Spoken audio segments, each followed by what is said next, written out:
In the heart of the mightiest empire the world has ever known, a spectacle unfolded.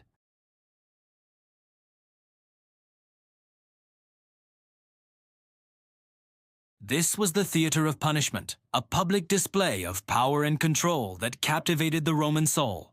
But why? Why did the Romans, architects of law and civilization, revel in these brutal public displays?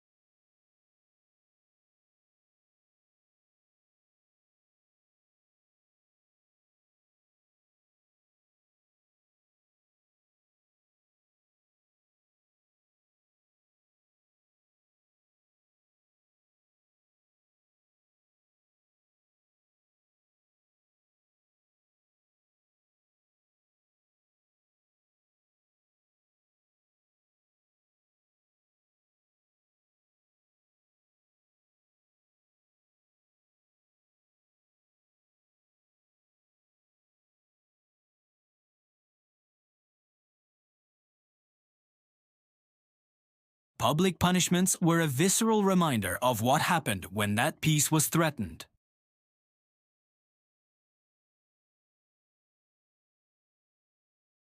The elite, the senators and magistrates, used these displays to project their authority, to show the populace that they were the guardians of order.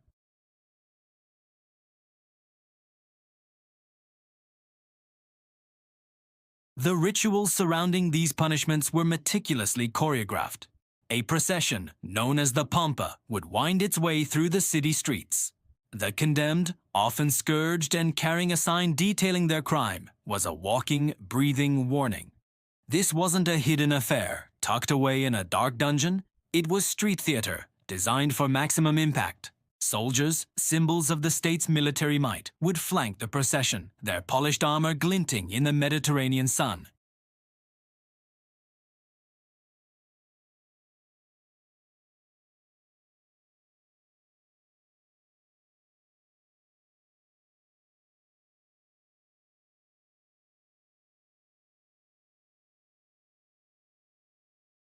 It instilled a healthy dose of fear, what the Romans called metus.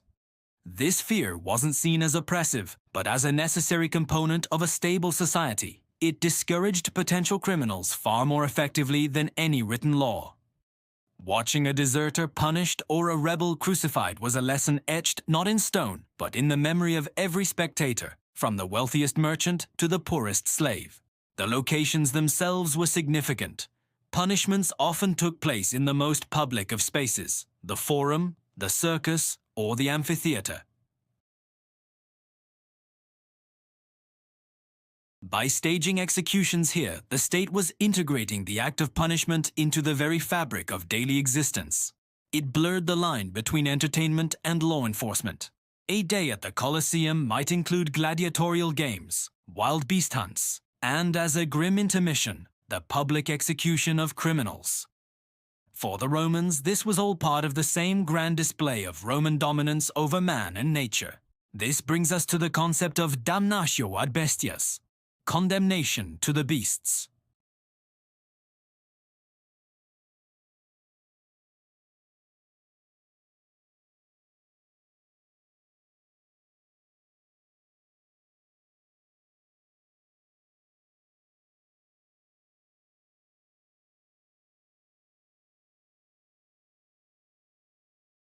It was the ultimate demonstration of the state's power, the power to decide who was and who was not considered a part of the human Roman community.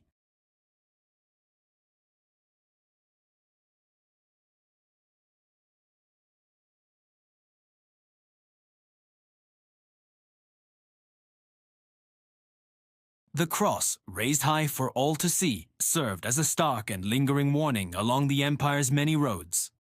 It was a tool of terror, yes, but also a symbol of Roman law reaching the furthest corners of their vast domain. It said, no matter where you are, Roman justice will find you.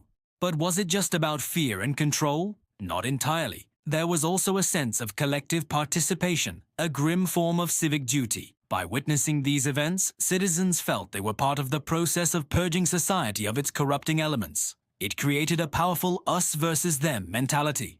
We are the law-abiding citizens of Rome, and they are the outsiders, the criminals, the ones who threaten our way of life. The execution was a cleansing ritual, restoring moral balance and reaffirming the community's shared values.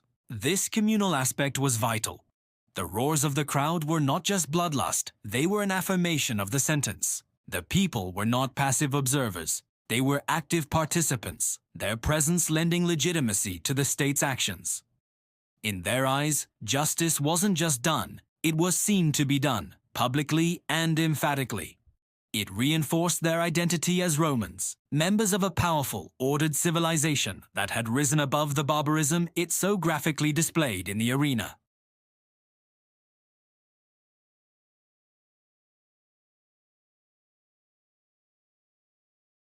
The acoustics carried every scream, every roar of the crowd, ensuring no one could escape the visceral reality of the event. These weren't just buildings, they were instruments of statecraft, designed to manage and direct the emotions of the masses, to turn a gruesome act into a unifying spectacle. So, the Roman love for public punishment was not a simple, savage pleasure. It was a complex, calculated element of social engineering. It was a tool of power, a method of communication, a form of ritual, and a dark, captivating entertainment. It was the ultimate expression of Roman authority, a brutal but effective way to maintain order across an empire of millions. In the blood-soaked sands of the arena, we see the true, uncompromising face of Roman power, a civilization that built its legacy on law and order, enforced by the chilling theater of public death. Thank you for joining us on this journey into the heart of ancient Rome. If you found this exploration of history fascinating, be sure to like this video, subscribe to our channel, and hit the notification bell so you don't miss our next dive into the past. We'll see you next time.